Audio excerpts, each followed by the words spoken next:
నమస్కారం. VSK news కి స్వాగతం. హెడ్లైన్ చూద్దాం.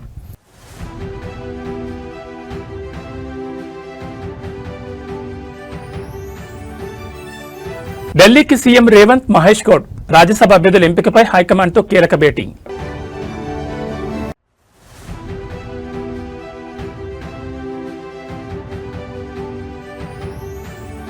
ఏపీ రాజకీయంలో కొత్త మలుపు. మండలి చైర్మన్ పై వైసీపీ ఎమ్మెల్సీల అవిశ్వాస తీర్మానం.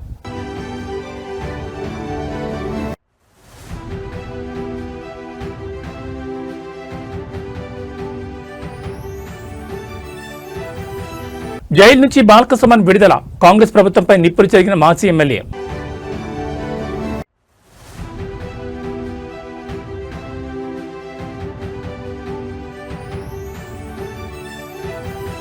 దుబాయ్పై ఇరాన్ మళ్లీ దాడులు. అమెరికా ఎంబసీలో భారీగా మంటలు.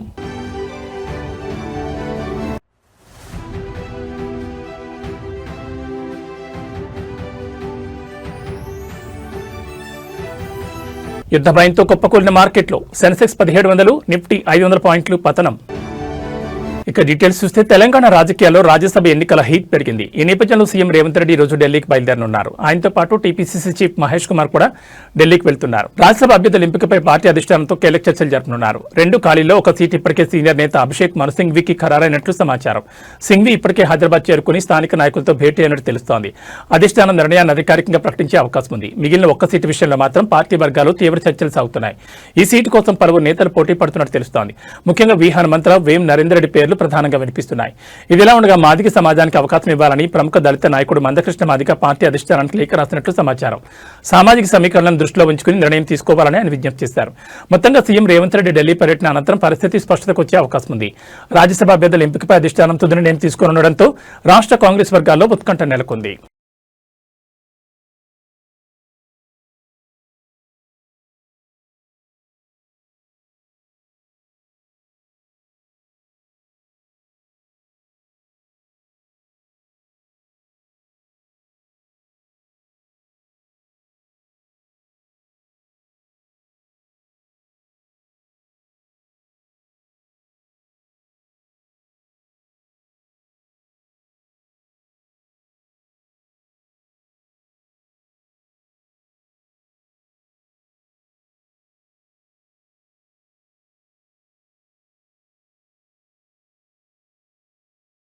ఏపీ మండలి చైర్మన్ పై వైఎస్ఆర్సీపీ ఎమ్మెల్సీలు అవిశ్వాసం పెట్టే యోచనలో ఉన్నారు. వైసీపీ నుంచి ఇప్పటికే 5 ఎమ్మెల్సీలు రాజీనామా చేయగా మండలి చైర్మన్ మోషన్ రాజు వారి రాజీనామాలను ఆమోదించలేదు.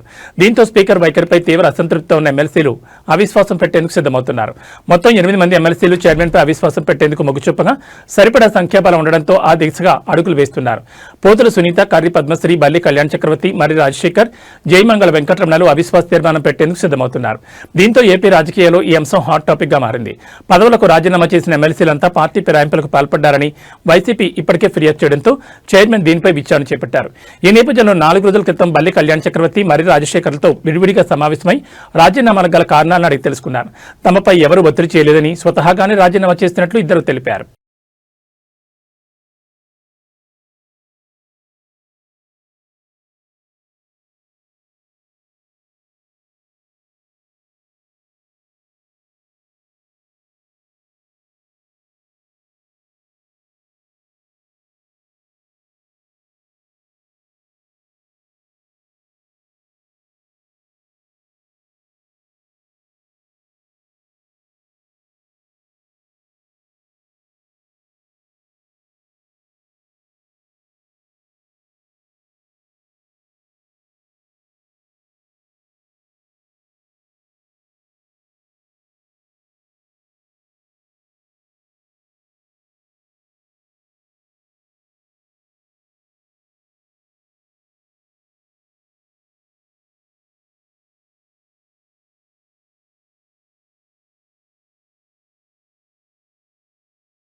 బీఆర్ఎస్ మాజీ ఎమ్మెల్యే బాలకసుమన్ ఆదిలాబాద్ జైలు నుంచి బెయిల్పై విడుదలయ్యారు. మంచిర్యాల జిల్లా కేతనపల్లి మున్సిపల్ ఎన్నిక సందర్భంగా మాజీ ఎమ్మెల్యే బాలకసుమన్ సహా బీఆర్ఎస్ నాయకులపై పెట్టిన అక్రమ కేసులో జిల్లా సెషన్స్ కోర్టు సోమవారం బెయిల్ మంజూరు చేయడంతో ఆయన బయటకొచ్చారు. బాలకసుమన్తో పాటు రాజారెడ్డి, అనిల్, లక్ష్మీకాంత్ బెయిల్పై విడుదలయ్యారు. ఈ సందర్భంగా బాలకసుమన్ మీడియాతో మాట్లాడుతూ మున్సిపల్ చైర్పర్సన్, వైస్ చైర్పర్సన్ ఎన్నిక సందర్భంగా కేతనపల్లి మున్సిపల్ ఆఫీస్కు వెళ్తుండగా పోలీసులు అడ్డుకున్నారని తెలిపారు. మంత్రి వివేక్ వెంకటస్వామి కాన్వాయ్ను ఎలా పంపించారని అడిగితే పోలీసులు తమపై లాఠీచార్జ్ చేశారని పేర్కొన్నారు. వాడు దాడి చేస్తే మాపైనే రివర్స్ లో కేసు పెట్టారని మండిపడ్డారు. ఈ ఘటనలో 22 మందిపై అక్రమ కేసులు పెట్టారని చెప్పారు. కేతనపల్లి మున్సిపాలిటీ పరిధిలో కేవలం 7 స్థానాల్లో మాత్రమే గెలిచిన కాంగ్రెస్ పార్టీకి మున్సిపల్ పీఠం ఎలా వస్తుందని మండిపడ్డారు. ప్రజా తీర్పును మంత్రి వివేక్ గౌరవించడం లేదని విమర్శించారు. జిల్లాలోని కలెక్టర్ నుంచి తహసీల్దార్ వరకు ప్రతి ఒక్కరూ ప్రభుత్వ ఉద్యోగుల్లా కాకుండా విశాఖ ఇండస్ట్రీస్ ఉద్యోగులుగా పనిచేస్తున్నారని ఎద్దేవా చేశారు. కేతనపల్లి మున్సిపాలిటీలో వికృత క్రీడ ప్రారంభించారని బాలకసుమన్ అన్నారు. జైలు లోపల కూడా తమను ఇబ్బంది పెట్టారని వెల్లడించారు. నిన్న హోలీ, ఇవాళ నా కొడుకు పుట్టినరోజు. ఈ టైంలో నన్ను ఇంట్లో లేకుండా చేశారని ఆవేదన వ్యక్తం చేశారు. 10 ఏళ్ల బీఆర్ఎస్ పాలనలో ఎప్పుడూ కక్ష సాధింపు చర్యలు దిగలేదని తెలిపారు. అందరినీ కలుపుకుపోయాం తప్ప కక్ష సాధింపు చేయలేదని స్పష్టం చేశారు. నన్ను జైల్లో పెట్టారు కదా, ఇప్పుడు కడుపు మంట తగ్గిందని అనుకుంటానని అన్నారు. కేతనపల్లి మున్సిపల్ చైర్మన్ ఎన్నికను ఇప్పటికైనా సవ్యంగా నిర్వహించాలని డిమాండ్ చేశారు.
ఇవాళకి 16 రోజులు. నేను ఇప్పుడు కోరుతా ఉన్న వివేక్ గారిని, ముఖ్యమంత్రి రేవంత్ గారిని, మీ కళ్ళు చల్లబడ్డాయా? మీ కక్ష తీరిందా? మీ కడుపు మంట చల్లారిందా? నన్ను జైల్లో పెట్టిరుగా 16 రోజులు. ఇంకా దుర్మార్గం ఏంటంటే నాకు మొన్ననే బెయిల్ రావాలి. మంచిర్యాల కోర్టు వచ్చింది, హైదరాబాద్ కోర్టు వచ్చింది, చెన్నూరు కోర్టులో నాకు బెయిల్ రావాలి. బలవంతంగా ప్రభుత్వ పెద్దలు ఒత్తిడి చేసి 5వ తేదీకి వాయిదా వేయించారు. కారణం ఏందో తెలుసా? నిన్న హోలీ, ఇవాళ నా చిన్న కొడుకు పుట్టినరోజు. ఈ 2 సందర్భాలలో నేను నా ఇంటికాడ నా కుటుంబ సభ్యులతో ఉండొద్దనే ఒక సాడిస్టిక్ ప్లెజర్, పైశాచిక ఆనందం కొద్దీ నిన్న ఇయ్యాల నన్ను జైల్లో ఉంచాలని చెప్పి 5వ తేదీకి వాయిదా వేయించారు. కానీ నేను మా అడ్వకేట్లకు సెల్యూట్ చేస్తూ ఉన్నా. మా కేసీఆర్ గారు ఎప్పటికప్పుడు మానిటర్ చేసి వారికి కూడా కృతజ్ఞతలు. మా అడ్వకేట్లు మంచిర్యాలలో కానీ, చెన్నూరులో కానీ, హైదరాబాద్లో కానీ మాకు బెయిల్ రావడానికి వాళ్ళు బాగా కృషి చేసి వాళ్ళకు హృదయపూర్వకంగా కృతజ్ఞతలు. రంగుల పండుగ హోలీని మేడ్చల్ ఎమ్మెల్యే మల్లారెడ్డి అత్యంత ఉత్సాహంగా జరుపుకున్నారు. బోయినపల్లిలోని ఆయన నివాసంలో ఏర్పాటు చేసిన వేడుకల్లో కుటుంబ సభ్యులు భారీ సంఖ్యలో తరలివచ్చిన కార్యకర్తలతో కలిసి ఆయన రంగులు పూసుకున్నారు. ఎప్పుడూ తనదైన మాటలతో, మేనరిజంతో అందరినీ అలరించే మల్లారెడ్డి ఈసారి హోలీ పాటలకు కార్యకర్తలతో కలిసి తీన్మార్ స్టెప్పులు వేశారు. హోలీ అంటే సంతోషం, అందరూ కలిసిమెలిసి ఉండాలని ఆయన ఈ సందర్భంగా సందేశాన్ని ఇచ్చారు. మల్లారెడ్డి డాన్సులు చేస్తున్న వీడియోలు ప్రస్తుతం సోషల్ మీడియాలో వైరల్ అవుతున్నాయి.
ఉన్నటువంటి భాగ్యనగర బస్సులు ఈరోజు ఇటు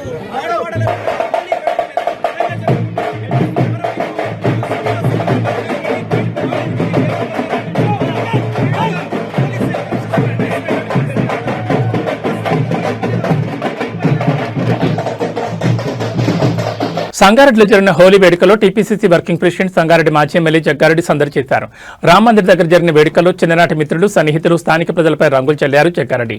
కార్యక్రమంలో డీజే పాటలు, డప్పు చప్పుళ్లకు అనుగుణంగా చిన్నారులతో కలిసి డాన్సులు వేశారు. తానే స్వయంగా డప్పు కొడుతూ నృత్యం చేయడం ప్రత్యేక ఆకర్షణగా నిలిచింది. అనంతరం పట్టణంలోని రామ్ మందిర్ కమాన్ వద్ద ఏర్పాటు చేసిన ఒట్టి కొట్టే కార్యక్రమంలో పాల్గొని అందరినీ ఉత్సాహపరిచారు.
రాష్ట్రంలో మరో ఘోర రోడ్డు ప్రమాదం చోటు చేసుకుంది. వేగంగా వెళ్తున్న కారు ఆగి ఉన్న లారీని ఢీకొట్టడంతో 5గురు ప్రాణాలు కోల్పోయారు.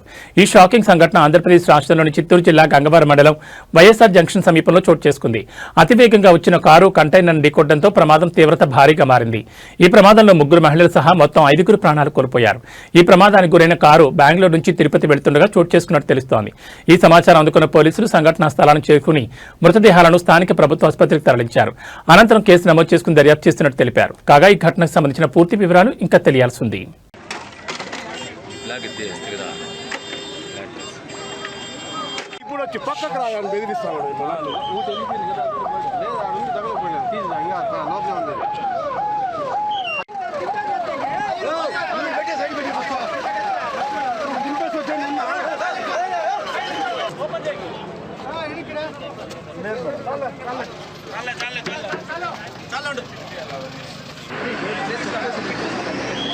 బాలాజీ బాలాజీ బాలాజీ బాలాజీ చెప్తాం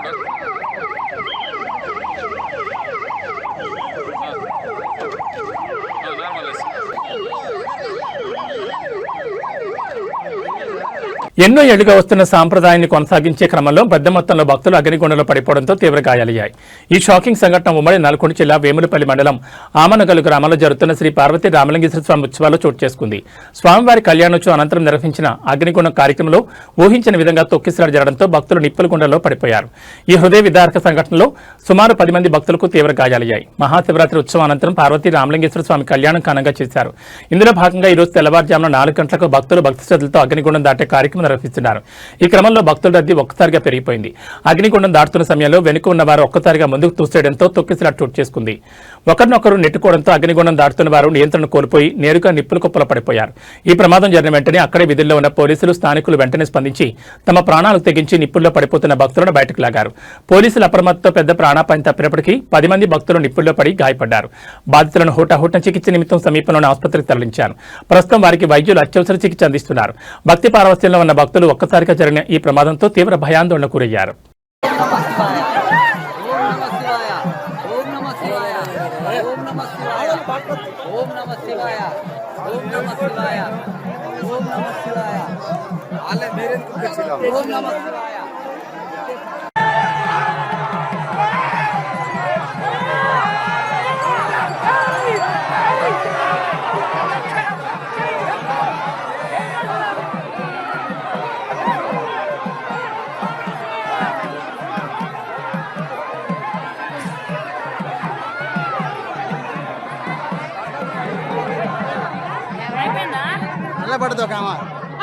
హైదరాబాద్లోని బాచుపల్లిలో మంగళవారం రాత్రి సంభవించిన భారీ అగ్ని ప్రమాదం తీవ్ర విషాదాన్ని, భారీ ఆస్తి నష్టాన్ని మిగిల్చింది.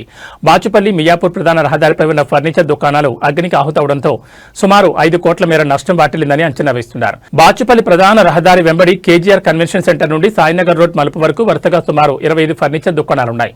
వీటిలో లక్షల రూపాయల విలువైన కలప సామగ్రి, సోఫాలు, ఇతర గృహోపకరణాలను నిల్వించారు. మంగళవారం రాత్రి 10 గంటల 45 నిమిషాల సమయంలో ఒక్కసారిగా మంటలు చెలరేగడంతో ఈ ప్రాంతమంతా దట్టమైన పొగతో నిండిపోయింది. ప్రాథమిక సమాచారం ప్రకారం విద్యుత్ షార్ట్ సర్క్యూట్ కారణంగా ఒక దుకాణంలో మంటలు మొదలయ్యాయి. కలప సామగ్రి కావడంతో మంటలు అతి వేగంగా పక్కనే ఉన్న మరో 17 దుకాణాలకు విస్తరించాయి. మొత్తం 18 షాపులు పూర్తిగా కాలి బూడిదయ్యాయి. కొందరు వ్యాపారులు తమ దుకాణాల్లోనే నివాసం ఉంటుండటంతో అక్కడ వంట గ్యాస్ సిలిండర్లున్నాయి. మంటల వేడికి సిలిండర్లు భారీ శబ్దాలతో పేరిపోయాయి. దీంతో స్థానికులు భయాందోళనతో పరుగులు తీశారు. ఈ మంటల ధాటికి సమీపంలోని కేజీఆర్ కన్వెన్షన్ సెంటర్ ముందు భాగం కూడా పాక్షికంగా దెబ్బతింది. సమాచారం అందుకున్న వెంటనే అగ్నిమాపక సిబ్బంది పలు శకటాలతో ఘటనా స్థలాన్ని చేరుకున్నారు. గంటల తరబడి శ్రమించి మంటలను అదుపులోకి తెచ్చారు. అదృష్టవశాత్తు ఈ ప్రమాదంలో ఎటువంటి ప్రాణ నష్టం జరగలేదు. కానీ ఏళ్ల తరబడి కష్టపడి నిర్మించుకున్న వ్యాపార సామగ్రి అంతా బుగ్గిపాలు కావడంతో వ్యాపారులు కన్నీరు మున్నీరవుతున్నారు.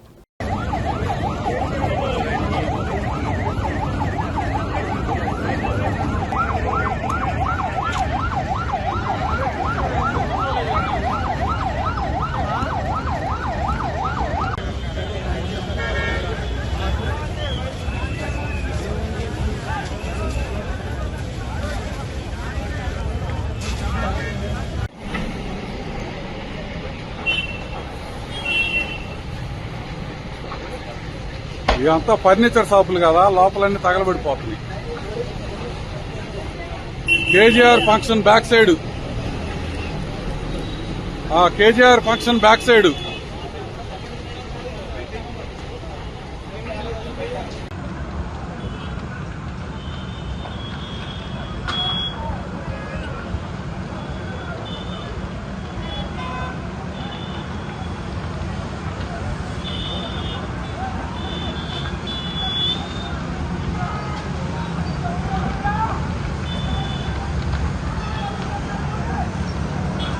ఇరాన్లోని ఉర్మియా నగరంపై అమెరికా, ఇజ్రాయెల్ జరిపిన వైమానిక దాడులు కలకలం రేపాయి. భారతీయ విద్యార్థులు నివసిస్తున్న హాస్టల్కు కేవలం 300 మీటర్ల దూరంలోనే బాంబులు పడడంతో భవనాలన్నీ కంపించాయి.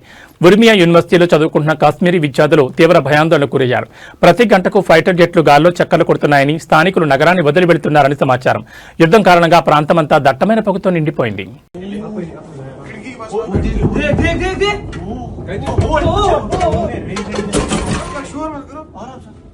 उधर ही फिर से तो वो ये रेजिडेंस ये नहीं है कैंप यस कैंप मैं बराबर बैक रेलवे स्टेशन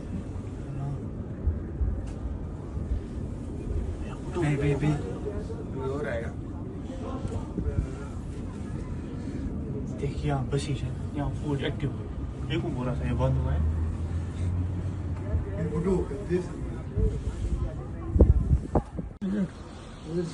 Oh, अच्छा तो नमाज अल्लाह कसम अल्लाह कसम randomly fake అమెరికా ఇజ్రాయెల్పై ఇరాన్ ప్రతీకార దాడులు కొనసాగుతున్నాయి. గల్ఫ్ దేశాల్లో అమెరికా కార్యాలయాలు, వైమానిక స్థావరాలు లక్ష్యంగా దాడులు జరుగుతున్నాయి. తాజాగా దుబాయ్లోని అమెరికా రాయబార కార్యాలయంపై డ్రోన్ దాడి చేసింది. దీంతో రాయబార కార్యాలయంలో భారీగా అగ్ని ప్రమాదం సంభవించింది. ఇందుకు సంబంధించిన వీడియో వైరల్ అవుతోంది. శనివారం Iran supreme leader Ayatollah Khamenei హత్య దగ్గర నుంచి ఇరాన్ ప్రతీకార దాడులతో చెలరేగిపోతోంది. ఆది, సోమ, మంగళవారం వరుస దాడులతో విరుచుకుపడుతోంది. గల్ఫ్ దేశాలని ఇరాన్ లక్ష్యంగా చేసుకుని దాడులు చేస్తోంది. కువైట్, రియాద్లోని అమెరికా రాయబార కార్యాలయాలు లక్ష్యంగా దాడులు జరిగాయి. డ్రోన్ క్షిపణితో ఇరాన్ దాడులు చేస్తోంది. దుబాయ్లోని అమెరికా కాన్సులేట్ సమీపంలో డ్రోన్ దాడి చేయడంతో అగ్ని ప్రమాదం జరిగింది. కానీ ఎవరికీ ఎటువంటి గాయాలు కాలేదని తెలుస్తోంది. రాయబార కార్యాలయ సిబ్బంది సురక్షితంగా ఉన్నారని అమెరికా విదేశాంగ కార్యదర్శి మార్కో రూబియో ధృవీకరించారు. మంగళవారం తెల్లవారుజామున రియాద్లోని అమెరికా రాయబార కార్యాలయంపై ఇరాన్ 2 డ్రోన్లు దాడి చేయడంతో స్వల్ప అగ్ని ప్రమాదం సంభవించిందని సౌదీ అరేబియా రక్షణ మంత్రిత్వ శాఖ తెలిపింది. భవనానికి స్వల్ప నష్టం వాటిల్లిందని పేర్కొంది. ప్రజలెవరూ రాయబార కార్యాలయాలకు రావద్దని సూచించింది. భారీగా మంటలు వ్యాపించాయని అత్యవసర బృందాలు రంగంలో దిగి వాటిని అదుపులోకి తెచ్చినట్టు తెలిపింది. ఎవరికీ ఎలాంటి గాయాలు కాలేదని వెల్లడించింది.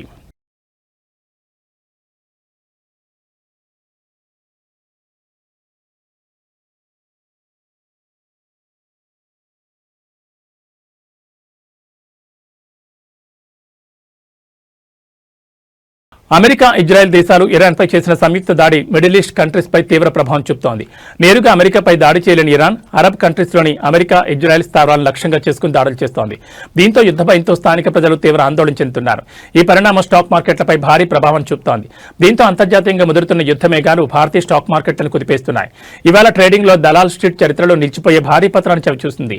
ఇరాన్, అమెరికా, ఇజ్రాయెల్ మధ్య ఉద్రిక్తతలు తీవ్రం కావడం, దక్షిణ ఇరాన్లోని బూషహార్ ఎయిర్పోర్టుపై జరిగిన దాడుల వార్తలతో ఇన్వెస్టర్లు బెంబేలెత్తిపోయారు. ఫలితంగా సెన్సెక్స్ ఏకంగా 1700 పాయింట్లు కుప్పకొలగా నిఫ్టీ 500 పాయింట్లకు పైగా క్షీణించి కీలక మద్దతు స్థాయిలో దిగువకు పడిపోయింది.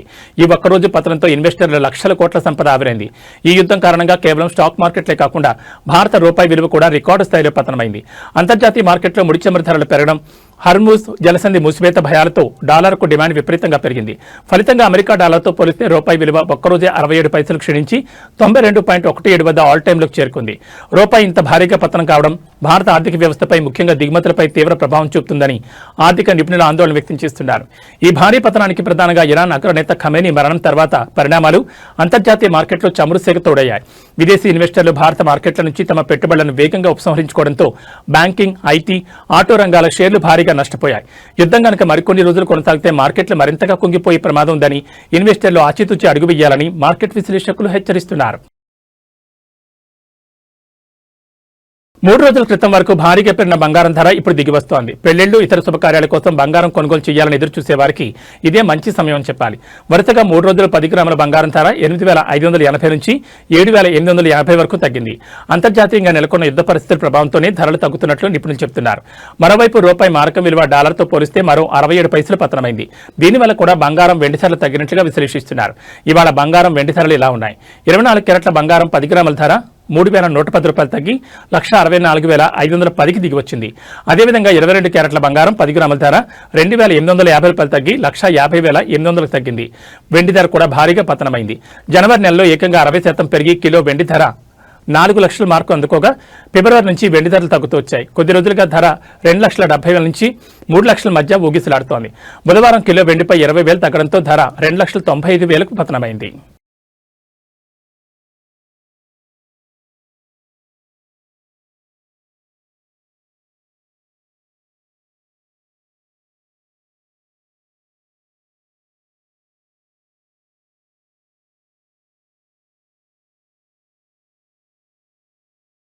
న్యూస్ ముగించే ముందు హెడ్లైన్స్ మరోసారి.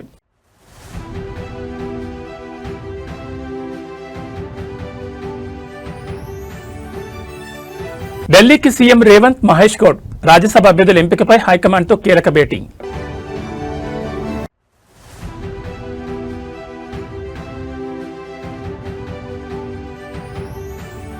ఏపీ రాజకీయాల్లో కొత్త మలుపు, మండలి చైర్మన్పై వైసీపీ ఎమ్మెల్సీల అవిశ్వాస తీర్మానం.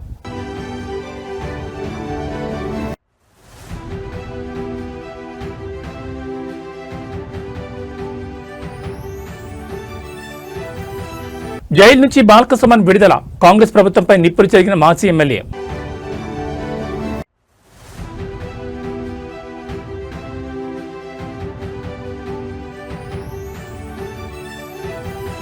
దుబాయ్పై ఇరాన్ మళ్లీ దాడులు, అమెరికా ఎంబసీలో భారీగా మంటలు.